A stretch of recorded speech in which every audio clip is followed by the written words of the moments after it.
ఉండి నియోజకవర్గ పరిధిలోని ఆకివీడ్లో గత కొంతకాలంగా కొనసాగుతున్న ఆలయ వివాదానికి తెరపడింది. Andhra Pradesh assembly deputy speaker TDP MLA Raghu Rama Krishnam Raju తన నియోజకవర్గంలోని పెద్దపేటలో భవ్యమైన రామాలయ నిర్మాణానికి ఈ రోజు శ్రీకారం చుట్టారు. కుటుంబ సభ్యులు, రాజకీయ ప్రముఖుల మధ్య శాస్త్రోక్తంగా భూమి పూజ నిర్వహించి శంకుస్థాపన చేశారు.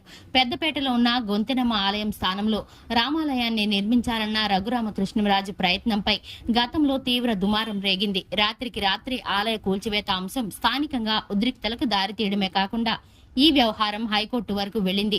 న్యాయపరమైన చెక్కులు, ప్రత్యర్థుల విమర్శల మధ్య రఘురాము పట్టుదల వదలకుండా తన ప్రయత్నాలను కొనసాగించి ఎట్టకేలకు న్యాయస్థానం నుంచి మార్గం సుగమం చేసుకున్నారు. నేడు జరిగిన ఈ కార్యక్రమంలో రఘురామకృష్ణరాజుతో పాటు ఆయన కుటుంబ సభ్యులు ప్రత్యేక పూజలు నిర్వహించారు. ఈ కార్యక్రమానికి మాజీ ఎంపీ కనుమూరి బాపిరాజు, కూటమి పార్టీల ముఖ్య నేతలు, భారీ సంఖ్యలో కార్యకర్తలు తరలివచ్చారు.